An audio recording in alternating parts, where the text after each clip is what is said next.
Selamat siang. Ray sampai di tempatnya. Ia membuka pintu, lalu melepas jaket tebalnya dan menggantungnya di hanger yang tertempel di dinding. Setelah itu, ia melangkah masuk mendekati seorang wanita seumurannya yang sedang duduk di dekat meja SPKT. Wanita itu sedang memainkan ponselnya. Melihat Ray datang mendekatinya, dia langsung mematikan ponselnya, lalu berdiri. "Oh, Ray, kau datang cepat juga, ya? Kalau aku lama-lama, nanti kau malah marah. Masih mending aku datang cepat." Oke, wanita itu bernama Alicia Putri. Ya, sekarang ada perlu apa aku kesini? Apa ada tugas untukku lagi? Tanya Ray. Ia menarik satu kursi, lalu duduk di samping Alicia. Kebetulan aku sedang bosan.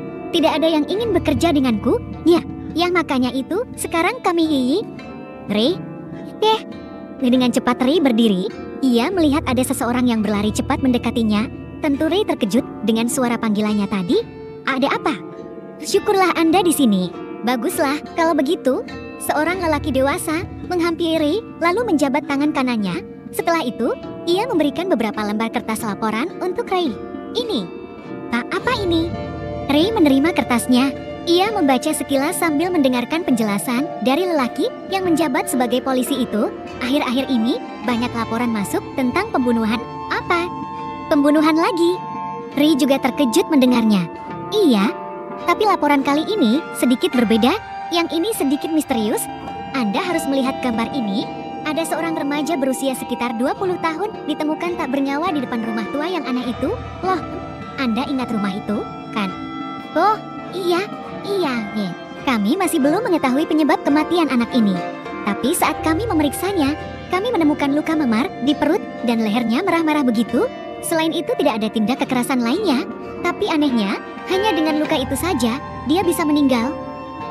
Sebentar, Pak. Jangan dianggap remeh dulu. Ini memang benar aneh. Luka kecil, tapi bisa menyebabkan kematian.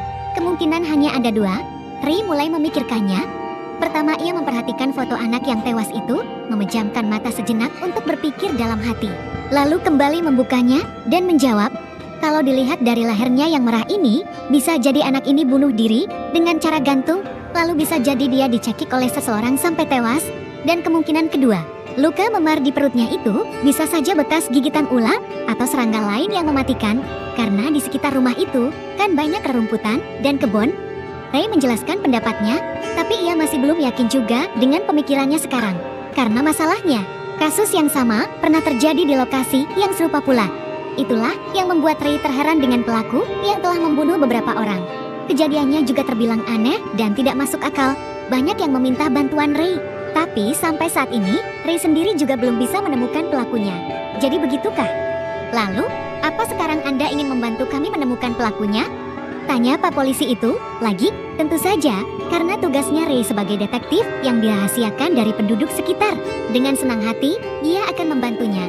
Karena seperti biasa, Ray selalu dibutuhkan jika ada masalah seperti itu, karena ia dapat diandalkan dan sangat ahli walau umurnya masih terbilang muda. Iya, sudah menjadi tugas saya untuk menemukan pelaku itu sebelum jatuhnya korban lagi. Baiklah, kau memang pekerja keras, kami juga akan berjuang. Iya, baiklah saya jalan dulu ya sekarang. Hati-hati di jalan, Ray. Semangatlah. Alicia berusaha menyemangati Ray. Di depan pintu, Ray mengenakan kembali jaketnya lalu, sebelum pergi ia menoleh ke belakang, mengangguk, dan tersenyum. Setelah itu baru pergi meninggalkan kantor polisi. Ray pergi berjalan kaki di trotoar. Ia tidak memiliki kendaraan, jadi hanya berjalan seperti pejalan kaki biasa saja. Menurutnya, kalau menggunakan kendaraan akan sangat merepotkan. Sekarang Ray ingin pergi ke tempat kejadian, yaitu ke rumah tua besar yang terbengkalai. Di kelasnya Dennis, semuanya telah berkumpul. Bel masuk telah berbunyi sedari tadi. Sekarang, mereka hanya tinggal menunggu guru mereka masuk kelas. Saat ini, Dennis sedang mengobrol dengan Cahya yang duduk di sampingnya. Mereka tentu saja sebangku, dan mereka telah memiliki hubungan dari sekedar temani. Tapi mereka tidak terlalu menunjukkan sikap romantisnya kepada orang lain. Setelah puas mengobrol, Dennis menyadari sesuatu. Ia merasa di kelasnya seperti ada yang kurang, seperti ada satu murid yang tidak masuk di kelasnya. Ternyata benar, bangku di belakangnya masih kosong. Tidak ada yang menempati tempat itu. Biasanya kan ada teman Dennis yang suka menyontek dengannya dari belakang. Tapi sekarang anak itu belum masuk. Cahya, kau kenal Ivan, kan? Tanya Dennis dengan berbisik. Cahya mengangguk. Iyalah aku kenal. Kan dia duduk di belakang. Dia kan anaknya nyebelin. Ngomong-ngomong, kenapa kau bertanya tentangnya? Bukan begitu, aku hanya sedikit khawatir. Hanya dia yang belum datang di kelas ini. Oh iya benar juga. Tidak biasanya ada anak yang terlambat di sini. Apa kau tahu dia kemana? Cahya bertanya balik. Ya aku tidak tahu. Makanya aku bertanya padamu. Mungkin beberapa anak lainnya di sini tahu tentang keterlambatan anak itu. Kalau begitu, aku coba tanya Kadian saja. Deh, karena itu bagus. Dia kan kenal semua orang di sini. Dennis mengangguk. Langsung saja ia menengok ke arah tempat duduknya Akihiro yang berada di barisan paling pojok. Tapi saat Dennis melihatnya, ternyata Akihiro sedang berbincang dengan beberapa teman gadisnya. Dennis menggeleng pelan, lalu menunduk sedikit. Ia bergumam, hehe. Untung Kak Zuki sedang tidak ada di Indonesia. Apa kau tahu kenapa Mizuki dan Dian itu bisa balikan lagi? Cahaya tiba-tiba saja bertanya. Dennis pun langsung mengembalikan posisi duduknya seperti semula, lalu menatap Cahaya. Aku juga tidak tahu, sih.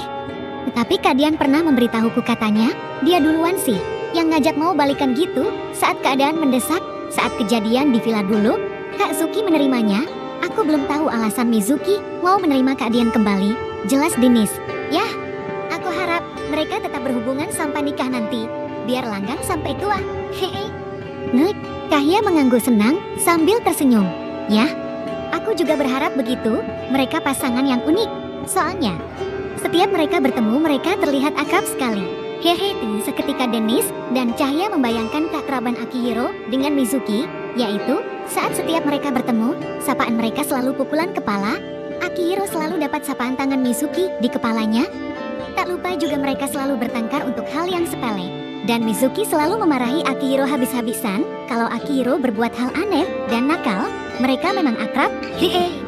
Dennis dan Cahya bergumam bersama. Lalu mereka tertawa. Tak lama setelah itu, ada seseorang yang menghentikan tawahan Dennis dan Cahya. Orang itu duduk di kursi depan Dennis. Tentu saja teman sekelasnya yang dingin dan cuek. Pastinya dia manusia dengan julukan cowok horor bernama Chandraka Firoza, sering dipanggil dengan nama Viro.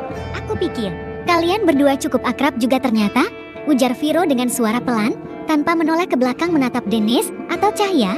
Dia tetap mengoceh, entah itu sindiran atau pujian. Aku bahkan tidak percaya jika kalian bisa pacaran. Apa maksudmu, Vero? Cahya membalasnya, aku mendengar rumor yang mengatakan kalau kalian berdua berpacaran. Tapi sebenarnya aku tidak percaya kalian itu saling jatuh cinta. Kenapa kau bicara seperti itu? Tentu saja kami saling mencintai. Aku juga menyukai Dennis. Pasti tidak benar, kan? Dengan mata tajamnya, Viro menoleh ke belakang menatap Cahya. Tapi yang terkejut malah Dennis. Menurutku kalian berdua itu nggak cocok. Pasti salah satu dari kalian itu ada yang ingin cepat-cepat pacaran, atau ya? Cinta karena belas kasihan. Nah, benarkah seperti itu?